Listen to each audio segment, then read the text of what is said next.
Hello and welcome back, and today I want to talk about an SSD with a slight difference. Today I want to talk about the Silicon Power US70. This is one of the most affordable PCIe Gen 4 SSDs on the market at 1TB and 2TB, although the other capacities are available. However, it doesn't have quite the performance against some of the big SSDs that we talked about recently.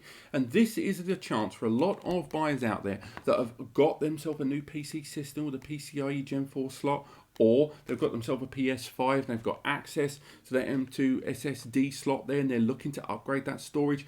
But on both cases, they're kind of on a tight budget. This is where SSDs like this live. This takes advantage of the Phison E16 controller, which although is nowhere near as proficient as the E18 there, it still allows the drive to push out more than 5,000 megabytes per second performance. Indeed, the drive itself, in a very affordable end of the market, is even cheaper than the likes of Firecuda 520 or other PCIe Gen 4 SSDs that have arrived in the last 6 to 12 months to take advantage of this new enhanced bandwidth, but can't really challenge the big guns without having to max out the price, max out the NAND in terms of durability, and ultimately not be able to compete on a price point with those bigger drives out there. And in today's video, I'm going to talk a little bit about the Silicon Power US70. I'm going to be running some performance benchmarks on the test machine over there, and I'm ultimately going to talk about, is it worth going for a lower cost drive? Because I'm not going to say this drive isn't going to perform. It definitely will. I have absolutely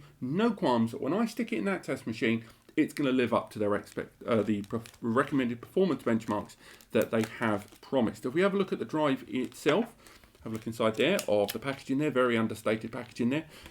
We can have a look inside, and again, it's got that little thing there on top. There's no added heatsink here. This is heatsinkless, so you will need to get hold of one. Again, there's always links in the description to those. Another thing worth bearing in mind, it is actually quite a high endurance drive, with it being rated at close to 1.0 drive writes per day, thanks to that controller and the 96 layer NAND inside. It means that even though it's a PCIe Gen 4 SSD, which generally leads, due to its high read-write performance, lower endurance factors, this drive manages to maintain a great deal higher in terms of that performance, thanks to the layering of that NAND and the fact that control of the E16 goes to that lower benchmark there. So it still allows people to take advantage of the 4,000 to 5,000 megabytes per second throughput, but not worry too much about endurance and the drives themselves copping out or lowering in their performance over time there. It takes advantage of the NVMe 1.3 revision, so unfortunately no 1.4 there, and it is 3D TLC NAND, but it's nowhere near the high ending factor of 176 layer that the likes of the Firecuda 530 are almost double the price of this SSD can provide. So that's definitely something to bear in mind there. It is an affordable PCIe Gen 4 SSD, and I think for those of you that are looking at a PCIe Gen 4 SSD for your gaming system, or even just an editing suite where the rest of your hardware architecture is not going to be able to eke 7,000 megabytes per second like those other SSDs, this does make it a very valid purchase, and it arrives with 5 years of manufacturer's warranty inside. Means that you've still got that to back it up in its lifespan. But I think we've talked about this drive enough. Let's get this inside the test machine and see how well it lives up to those specifications. Okay, so we've moved our way over to the test machine here. As you can see, as mentioned, 11th gen i5 here, running on a 16 gig setup there with Windows 10 Pro. We've already added the drive, and if we have a look here, I've already added it here as an available drive, the Silicon Power S70. And if we go into the storage manager, we can see it there, the 2TB drive that we are testing today. We're recording with OBS, which will become clear why that's important in just a moment. And on top of that, we are going to be bench testing with a number of pieces of software. Here is the official specifications page that talks a lot about this SSD, what it can do. But of course, the thing we care about the most, of course, is right here. These are the specifications. And as you can see here on screen, it is 5,000 megabytes per second sequential read and 4,400 megabytes per second sequential write. So let's make our way into the drive here. So we've got this here now. It's worth highlighting that the actual testing phase of this video will be conducted without being recorded, largely because I'm not utilizing a capture card for this setup because I'm in quite a cramped environment right now, and consequently if I try to run any of the software here on screen, the result will be that the software will run very, very poorly. Now, to give you an example of that, if I open up AJA, select the drive there, the silicon power drive, open it up. We can see that we're achieving 2,300 megabytes per second write on a 16 gig file, and as we go into the read there, it is capping out. Still quite good performance there, but just keep an eye on that when later on we compare this against our test later on, and you'll see that these benchmarks will be a lot lower than what we're going to see later on without OBS. Now, the tests today are going to be conducted as follows. We're taking advantage of Crystal Disk, but before we go into the speed test there, it's going to go black for a second for you guys. There you can see on screen, there is the SPCC silicon powered drive. It's running on the PCIe 4x4, taking advantage of the full bandwidth control. And the health of the drive is pretty darn good. On top of that, the bench testing we're going to be utilizing today is going to include the Crystal Disk software itself. We're going to be taking advantage of Issd Benchmark as well. Let's get Crystal Disk on there. Let's get rid of that. On top of that, we're also going to use SSD as well. Every time the screen goes black there, it's because Windows is asking for my permission. And of course, at the end, we will be running AJA to look at the graph more so than the consecutive kind of read writes that happen over and over again in AJA. But these are the benchmarks that I'm going to start running here off camera, so we can get it all done without the throttling there happening of OBS in the background. And what I'm going to do is get all of these tests done on this drive and then show you guys the result across different file types and different performance benchmarks in IOPS and read and write performance. Let's go. Okay, so testing has completed and we've got lots of information to work through when looking at this Silicon Power SSD. First and foremost, let's go for the most straightforward results. The first one is going to be the Crystal Disk benchmark here. I know there's a lot on screen, so bear with me.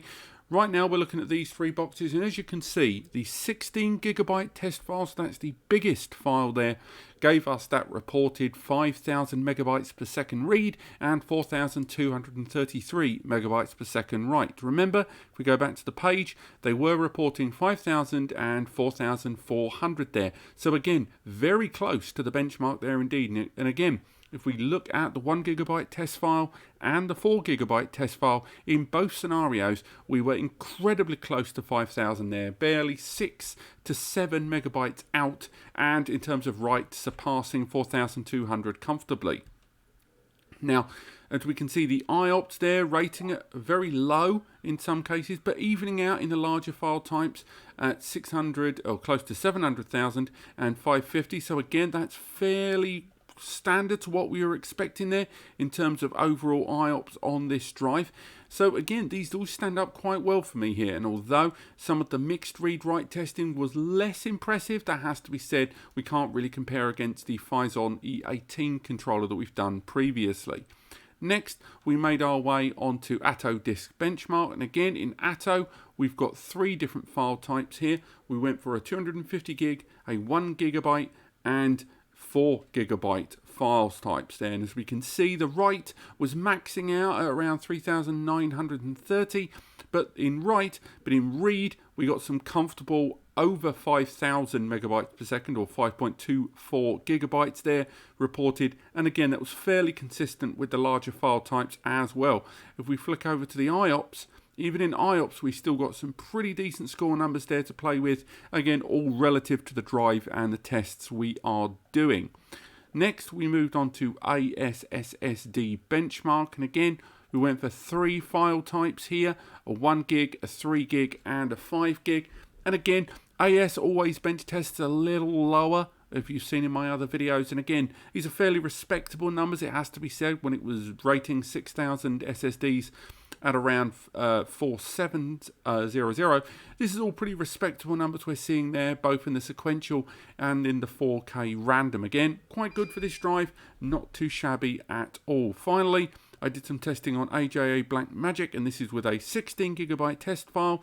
And although we've got those numbers at the top, you can largely ignore those, because one of the things you find when you bench test SSDs is highly saturative read and write activity generally maxes out the internal cache on the SSD. So what you really need to look at are these charts at the bottom.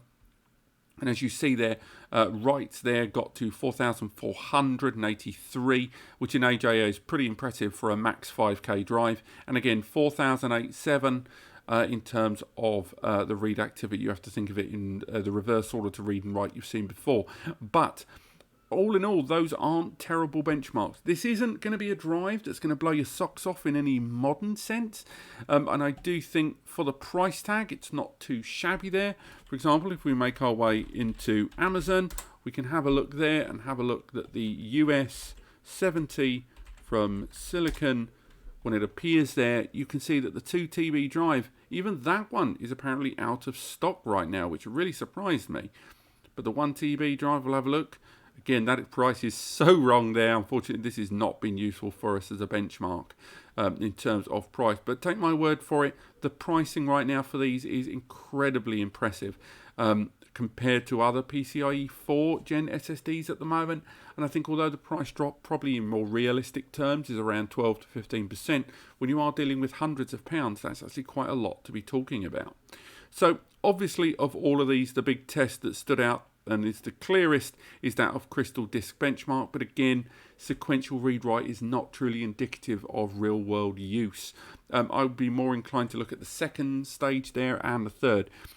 Of these drives that I've talked about in PCIe Gen 4, I think it would be fair to say the Silicon Power is not the most impressive drive I've looked at, but I would say for the price point, it's not too shabby indeed. And although the IOPS were less impressive, the rest of the drive left a positive mark on me, and I think in terms of endurance, it's very hard to review endurance without spending months, if not years, with these drives under heavy sustained utility. I'm fairly confident with the NAND combination and the FireZone controller in there. Given they're using third-party components, I think it would stand the test of time. It's not a drive that's going to blow your mind, but it is a drive that's going to do the job and will live up to its promises. Just make sure you're not using a system which will find that drive as a bottleneck. Other than that, thank you so much for watching. I hope you've enjoyed this review. Click like if you have and subscribe to learn more. We'll be featuring this drive inside my PlayStation 5 testing very, very soon, even though it is technically below the recommended minimum, 5,500 megabytes per second sequential read.